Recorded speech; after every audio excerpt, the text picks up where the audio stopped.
I am seeking a message that is in my highest and best interest. Blessings to all who hear this message. The word for today is truth.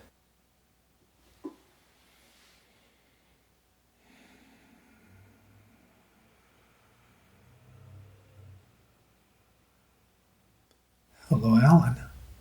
Your word for today is truth. Truth. You've already written some on truth.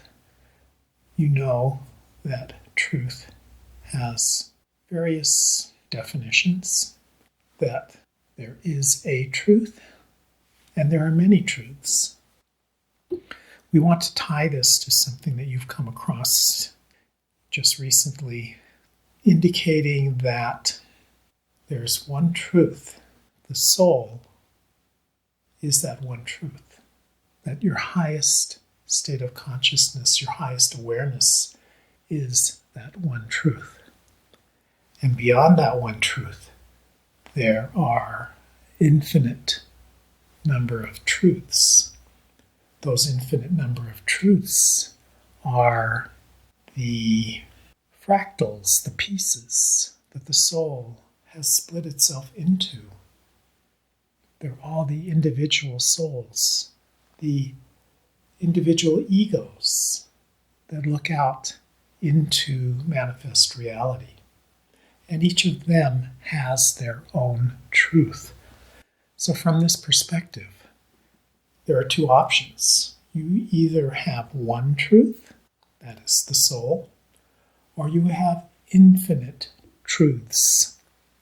Those are the truths of each individual. Because each individual creates its own reality. Each individual entity within the universe creates its own reality. Each cell within your body has created its own reality. Each organ within your body has created its own reality. Each person, each animal, each plant within your reality has created its own reality. And the basis of that reality is a reflection of its truth. You can see just among the humans around you that each of them is really living in their own separate universe.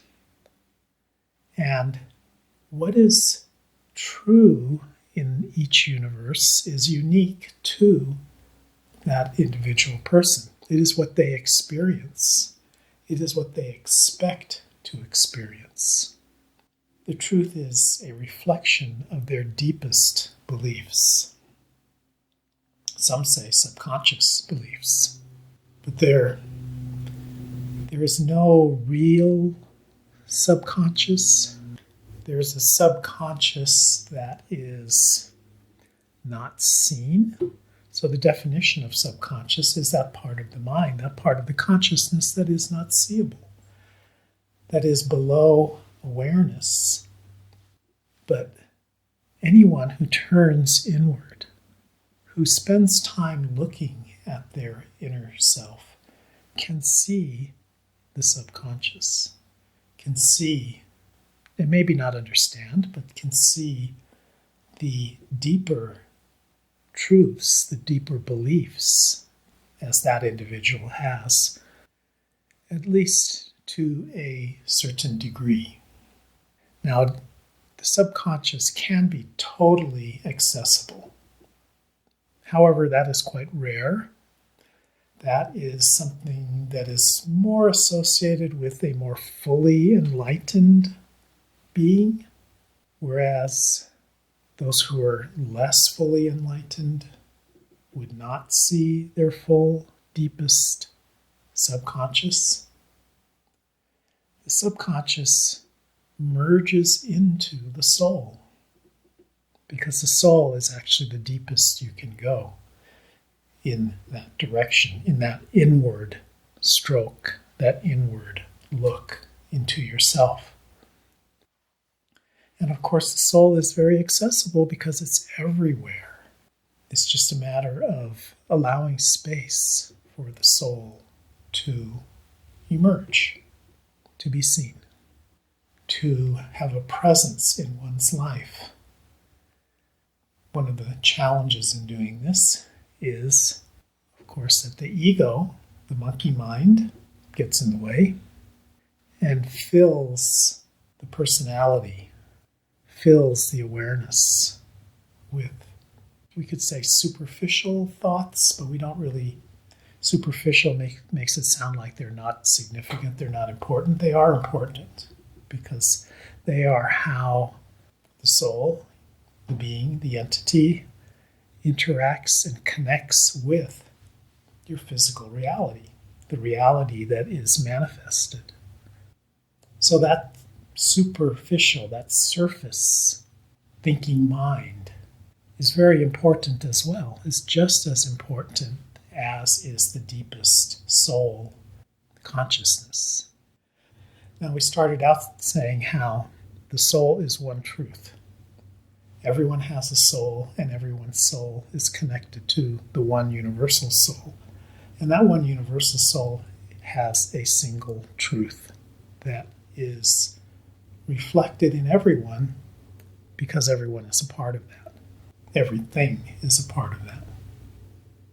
But because there's so many other layers, we could say, of distance between that soul and the individual self, the ego self, this is what makes any discussion of truth a challenge. Because at the ego self, the truth is only for that one ego, for that one individual entity. Whereas at the soul self, the truth is for all entities. And so understanding that, understanding which truth is my truth at the surface level, at the ego self level, the best approach, or one that we recommend, is that you accept that all truths have value, that every truth is of equal value, that every truth that you encounter, every belief that you encounter has a reason for existing, and in fact could be considered an entity within itself. And so you honor that. You allow every truth to be.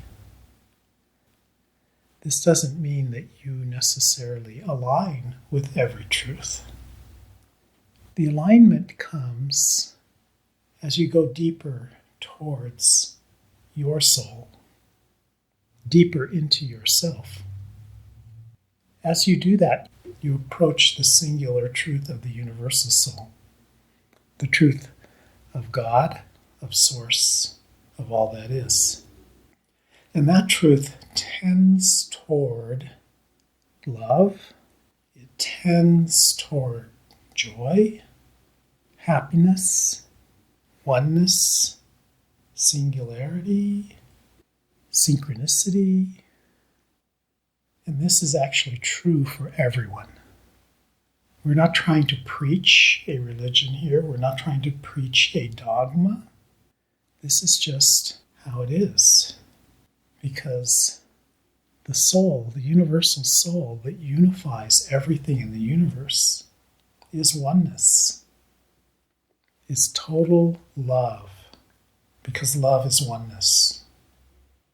Love is the connection, the emotional connection that one feels in oneness.